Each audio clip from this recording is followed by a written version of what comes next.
Bonsoir madame, j'ai une question pour vous. Moi je suis la première femme, mais mon mari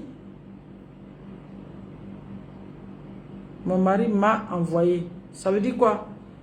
Ton mari t'a renvoyé ou bien t'a envoyé? J'ai pas bien compris madame, si vous pouvez réécrire encore. Comment vivre avec un homme qui ne supporte pas des reproches? Oui, il a beaucoup d'ego. C'est comme ça qu'il est. Depuis l'enfant, on lui dit tu seras rien, tu ne vaux rien, tu n'apportes rien. Donc quand il grandit, c'est des choses qu'il ne veut pas attendre. Bintou, comment vas-tu ma chérie? Tu vas bien? Donc, puisqu'il ne veut... Je vais te donner un secret. Vous tous qui êtes sur la plateforme, voilà, si vous avez des partenaires qui n'aiment pas les reproches, il y a un outil chez nous en coaching qu'on appelle le VAM. Valoriser, améliorer, motiver. C'est-à-dire, imagine-toi par exemple que ton mari fait quelque chose et puis tu as envie de lui faire des reproches. Il faut commencer déjà par lui dire que je sais que tu es un bon mari. Ça dit, il faut le valoriser d'abord. Quand tu finis de le valoriser et tu lui rappelles maintenant qu'il est tellement bon que son comportement t'a tellement surpris et que tu penses que ce comportement ne l'honore pas et tu sais que voilà, il peut faire mieux que ce comportement. C'est comme ça qu'on fait ça à ce genre de personnes. D'accord? Voilà, parce que si vous ne valorisez pas vos partenaires et qu'à chaque fois vous leur faites des reproches, ça ne marchera pas. Apprenez à dire à vos maris merci, à vos épouses merci, merci pour les enfants que tu m'as donnés, tu es belle, tu es ceci, tu es cela. Donc la personne va facilement accepter les reproches. Mais quand vous ne valorisez jamais quelqu'un et à chaque fois vous êtes en train de faire des reproches à la personne, ça ne marchera pas. D'accord, maman, comment vivre avec un homme cachotier avec l'excès d'ego? Tu es lui seul. Il est cachotier et puis il a beaucoup d'ego. Voilà, c'est quelqu'un avec lequel tu dois créer beaucoup d'humour à la maison. Il faut qu'il sente la paix, il faut qu'il sente la tranquillité. Très souvent, ils sont cachotiers parce qu'ils cachent quelque chose. Il peut cacher par exemple le fait qu'il est quelqu'un de faible. Il peut cacher le fait qu'il n'a pas de personnalité. Voilà, il ne veut pas que tu ressentes cela. Et il met l'ego devant, voilà, pour te faire croire ce qu'il n'est pas. Donc, la personne a besoin de se sentir très à l'aise. Ouvrez votre cœur, créez un environnement de joie et de paix chez vous. Il va se noyer là-dedans et puis bah, tu as le temps d'en faire ce que tu veux. Maman, comment recadrer un homme très dépensier? Recadrer un homme très dépensier, si c'est avec lui-même son argent, c'est ça. Mais si c'est vous deux, votre argent ensemble, voilà, c'est de demander à la banque qu'il n'y ait pas de retrait sans l'avis de l'autre. Mais si c'est lui-même son argent, ça va être chaud. Hein? Voilà, puisqu'il n'est pas responsable. Parce que c'est les hommes irresponsables qui sont dans les dépenses inutiles. Voilà, ça l'amuse. Il veut toujours prouver qu'il a quelque chose. Il se plaint que je ne suis pas manipulable. Et il dit qu'il n'arrive pas à me contrôler. Tu es en face d'un manipulateur qui échoue en face de toi. Laisse-le, continue. Voilà, continue de lui apporter le respect qu'il faut, l'amour qu'il faut. Voilà, mais ne te laisse pas manipuler. Faire ce que tu as à faire et puis ben voilà, tu es tranquille quoi. D'accord? Voilà, lui veut te contrôler pourquoi tu es robot ou bien. Maman, comment vivre avec une femme qui n'écoute pas? Comment ça qui n'écoute pas? Pourquoi elle ne t'écoute pas? Est-ce qu'elle n'est pas dessus de toi? Est-ce qu'elle n'est pas dessus de ton comportement? Est-ce qu'elle ne pense pas que ça ne vaut pas la peine de vivre avec toi? Donc par conséquent, elle pense qu'elle peut faire ce qu'elle veut. Il faut la rassurer. Que pensez-vous d'un homme qui ne veut pas que tu travailles et de ne pas fréquenter les gens, même les voisines, de rester enfermé dans la maison? C'est un pervers narcissique. Et le jour où il va finir avec toi, il va s'attraper une autre femme qui travaille, qui est mieux que toi. Et c'est ce qu'il va utiliser contre toi. D'accord? Voilà. Maman, comment vivre avec une femme? Maman, comment vivre avec... Bonsoir maman, je voulais monter, mais j'attends la prochaine fois. Comment gérer un foyer où le mari est l'ex de sa cousine et les deux ont un enfant ensemble? Toi, tu ne savais pas ça avant de te marier ou bien? Tu ne savais pas que ton mari était l'ex de ta cousine? Ça va être chaud, hein? Salam maman, comment savoir si c'est le bon à épouser ou même si on est prêt à se marier. Touré Fatimata. J'ai fait une vidéo dernièrement en France, certainement, où on posait la question, quand est-ce qu'on est prêt à se marier? D'accord? Pour savoir si c'est le bon.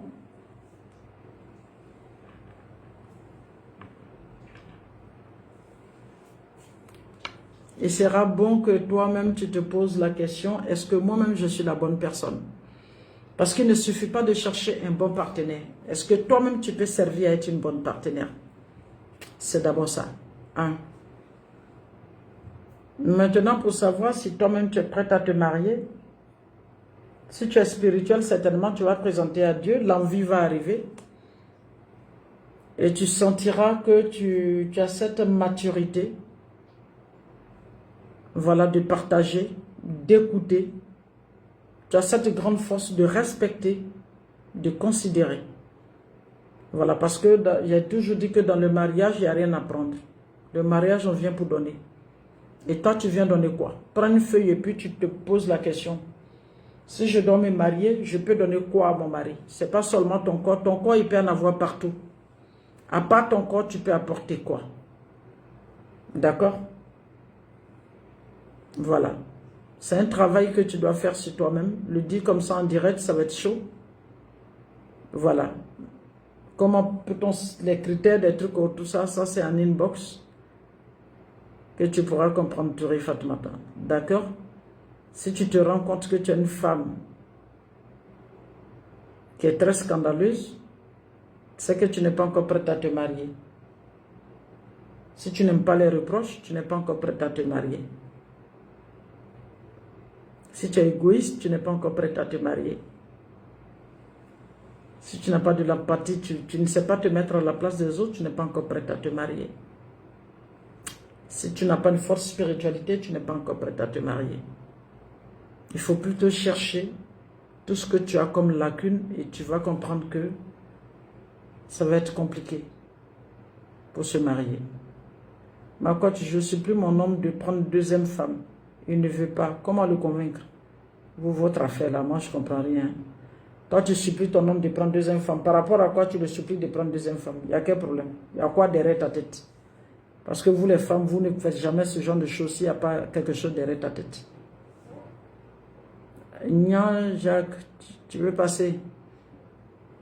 Bon, aujourd'hui là, comme je l'ai dit, inscrivez-vous pour la formation du 28.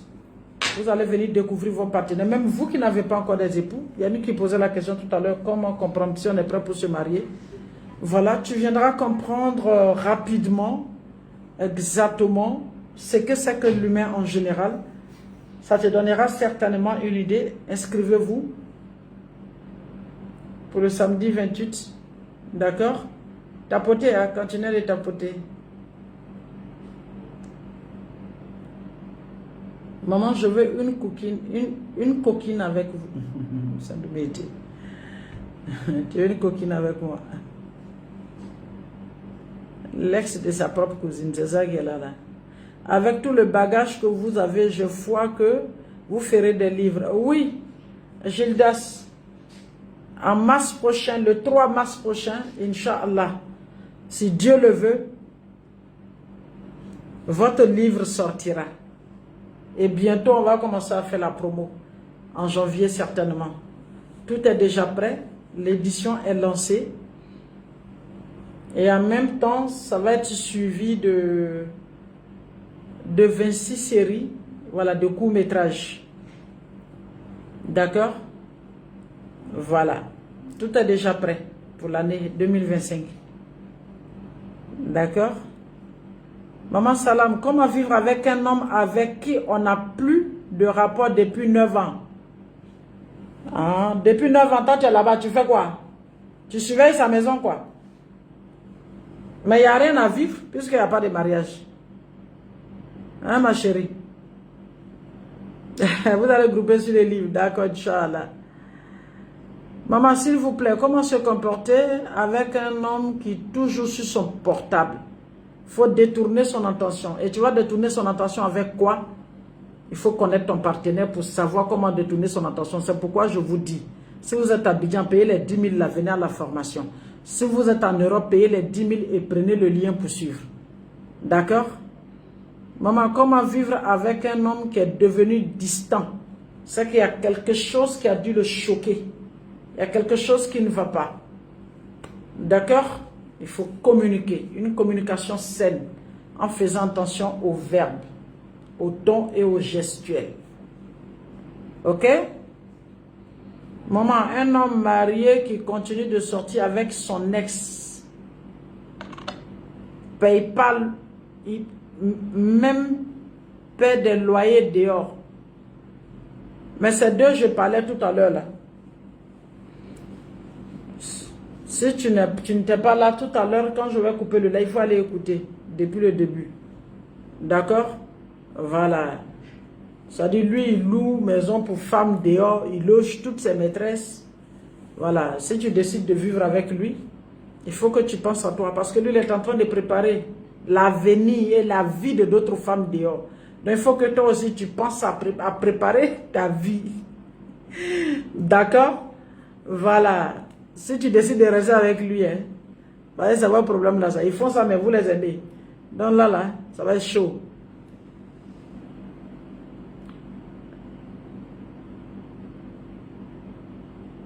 Mais dans tout ce que vous faites, il faut que vous vous remettez en cause. C'est la fin de l'année. Ce n'est pas le moment de prendre des grandes décisions.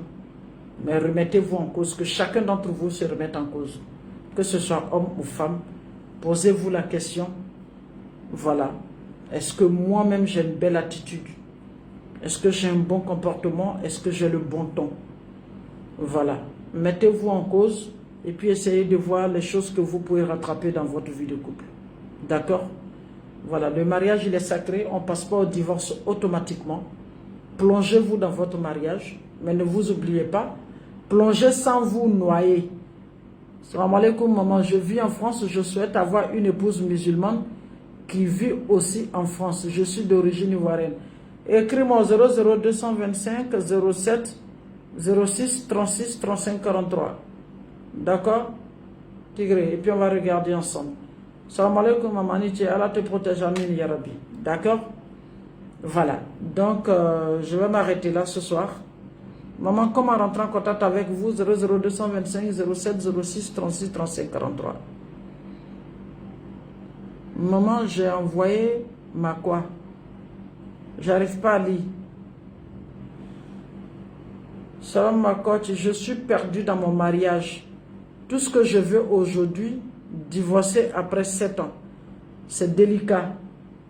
Voilà, c'est délicat. Il y a des décisions qu'on ne prend pas comme ça. Viens comprendre d'abord. Parce que souvent, vous voulez divorcer. Et souvent, vous-même, vous pouvez être à la base de ce divorce. Mais si tu n'es pas à la base, viens comprendre pourquoi tu veux divorcer réellement et comment divorcer. D'accord? Voilà. Il faut savoir aussi divorcer. Il faut savoir partir. Il faut tout faire en son temps et avec la manière. D'accord? Voilà. C'est comme j'aime bien vous dire. Si vous divorcez des hommes que vous aimez encore, ça fait 2 souffrances. La souffrance du divorce et la souffrance de l'amour que tu as encore pour cet homme. Il faut que tu rentres en coaching pour venir comprendre déjà pourquoi tu veux divorcer. Et si, effectivement, il est avéré que ce divorce a son sens, comment divorcer et à quel moment divorcer. D'accord? Voilà. Maman, comment vivre avec une femme qui a un enfant?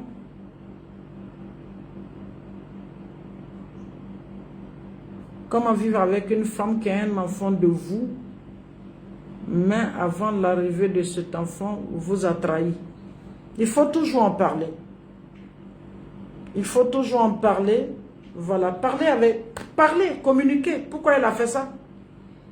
On a toujours une bonne raison de faire quelque chose. Voilà, elle va répondre. Ne prenez pas de grandes décisions tout de suite par rapport à truc. Mais j'ai toujours dit, se mettre avec quelqu'un, c'est toujours un choix. Ce n'est pas une erreur. Voilà. On dit non, elle a fait une erreur. Ce n'est pas une erreur. Hein. Laisser son partenaire aller avec quelqu'un, ou bien laisser sa partenaire aller avec quelqu'un, c'est un choix de vie. D'accord. Donc il faut amener la personne à assumer. Et si tu l'aimes encore, vous avancez.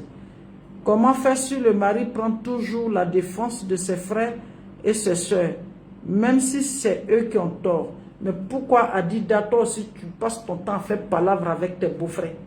Vous n'êtes même pas sur la même route. Grandissez un peu dans votre vie de couple. Amenez les gens à vous craindre.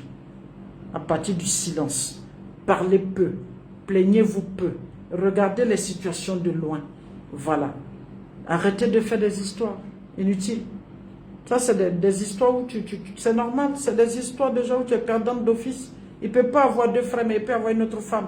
Comment traiter un homme qui était gentil lorsqu'il n'avait rien, mais devient arrogant maintenant parce qu'il a quelque chose? Ça, c'est le propre de l'homme. C'est le propre de l'homme qui n'a pas reçu d'éducation. Voilà, quand ils n'ont rien, ils sont tout doux parce qu'ils sont à la recherche de quelque chose. Voilà, c'est des opportunistes. Mais dès qu'ils ont quelque chose, c'est fini, ils s'oublient tout de suite. Je suis un homme et on a depuis 9 ans et c'est lui qui refuse. Je suis avec un homme. Mais depuis 9 ans, c'est terminé, ça, il n'y a plus de vie. C'est qu'il a choisi de faire d'autres vidéos. C'est toi qui tiens encore à ce truc-là, sinon ça n'existe plus. Maman, un homme marié qui continue avec ses ex. Bon, et j'ai parlé tout à l'heure de leur infidélité. J'ai été très clair avec vous. Il veut 7 enfants. Moi seul, je ne pourrais pas. Hein, c'est à cause de ça, tu lui as dit de prendre une autre femme. Mais il faut faire juste les enfants que tu peux faire et puis c'est tout. Est-ce qu'on a besoin de dire à son mari, je ne fais pas? Aujourd'hui, avec les contraceptifs, les trucs partout là. Si ça ne vient pas, tu lui diras que ça ne vient pas. S'il a besoin de ces 7, il va aller marier une autre femme. Ce n'est pas à toi de lui dire d'aller marier une autre femme. Faites attention, ce que vous dites là, ça peut être utilisé contre vous. Hein. Comment vivre avec une femme qui aime les cadeaux coûteux sans avoir elle-même les moyens? Mais c'est ce que je dis aux femmes. L'essentiel, on peut trouver ça dans la poche des gens. Le luxe, là, il faut aller travailler. Il faut lui dire qu'à aller travailler. C'est tout. Maman, comment vivre avec un mari qui n'arrive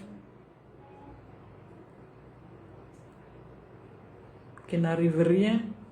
Non. Qui n'a rien en commun avec sa femme et ses enfants. Bon, c'est compliqué, hein? C'est compliqué. Qu'est-ce qui ne va pas là-bas? Qu'est-ce qui ne va pas? On ne peut pas avoir une femme et puis ne pas avoir affaire à elle et les enfants. C'est que peut-être il ne se sent pas bien dans la relation. Donc, du coup, il fuit la relation. Maman, comment pardonner l'infidélité de son mari? Quand je vais couper tout à l'heure, allez-y lire, allez-y écouter la vidéo là-haut. D'accord? Voilà. Tu n'as même pas besoin de pardonner. Si tu veux vivre avec lui, tu ne considères même pas ce qu'il fait. Toi, tu passes à ta vie jusqu'à ce qu'il comprenne qu'il doit se ranger. Donc, tu n'auras même pas besoin de le pardonner parce que tu ne t'occuperas même pas de ça. Tu vas passer à autre chose. D'accord? S'il vous plaît, maman, comment vivre avec une femme? Qu'elle aille travailler, ça veut les cadeaux, les trucs luxueux. Elle n'a qu'à aller travailler. Comme c'est facile d'avoir les trucs de marque, là, elle n'a qu'à aller travailler. Si après 8 ans de mariage, tu te rends compte que ton mari t'a marié par intérêt, qu'est-ce qu'il faut faire? Dès le moment où tu te rends compte que tu es dans un faux mariage, vous en parlez et ça peut s'arrêter tout de suite. D'accord? Voilà. D'accord? Voilà. Apprenez à prendre de grandes décisions qu'il faut, au moment qu'il faut. Dès le moment où vous vous rendez compte que vous êtes dans du faux, il faut arrêter tout de suite parce que le mariage, c'est la vérité. Le mariage, c'est la vérité. Le mariage, c'est le respect. Le mariage, c'est la considération. Le mariage, c'est la crainte de Dieu. D'accord? Si vous êtes dans un mariage, vous vous rendez compte qu'il n'y a pas Dieu dedans, c'est seulement l'opportunisme. Voilà. Vous pouvez vous asseoir, vous en parler tout de suite, et puis s'il y a lieu de s'arrêter, vous le faites. C'est tout. Bonsoir maman, est-ce qu'un musulman peut marier une femme qui ne prie pas? On vous dit que vous êtes le berger de votre troupeau, et demain c'est vous qui allez rendre compte de la gestion de votre troupeau. Et en même temps qu'on vous dit, attrapez la main de votre famille et rentrez au paradis. Toi, tu allais prendre quelqu'un qui ne prie pas, et puis toi, tu es rentré au paradis pour la laisser derrière. Pourquoi? Posez des questions. Allez-y vous renseigner sur votre religion, c'est important. Maman, comment aider son homme n'arrive pas à développer son business? Il faut que d'abord, il aille apprendre d'abord ce que c'est que l'entrepreneuriat et comment entreprendre. On ne se lance pas dans un business comme ça. Tu veux faire un business, il faut aller te former sur le business. Comprendre le business, comment le business fonctionne avant de se lancer. On ne se lance pas comme ça. C'est pour ça que vous avez des coachs business. Des coachs qui vont vous apprendre spécialement. Quand tu dis par exemple, je veux faire tant, il te dira pour faire tant, il faut faire tant, il faut faire tant. Il y a un minimum de connaissances que vous devez avoir. Voilà. On ne peut pas être ignorant dans le travail qu'on fait. Plus tu es ignorant dans le travail que tu fais, tu es nul. D'accord? Pour exceller dans ce qu'on fait, il faut avoir un minimum de savoir sur le travail qu'on fait. Moi, c'est vrai que j'avais le don d'accompagner les gens, de parler, mais j'ai été à l'école de coaching avant de venir m'asseoir ici devant vous. Il faut faire attention. Voilà. Apprenez, allez apprendre ce que vous avez envie de faire. D'accord? Voilà.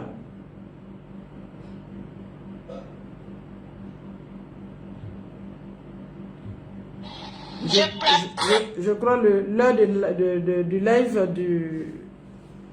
du TikTok est arrivé, ils ont coupé. Donc inscrivez-vous pour la formation.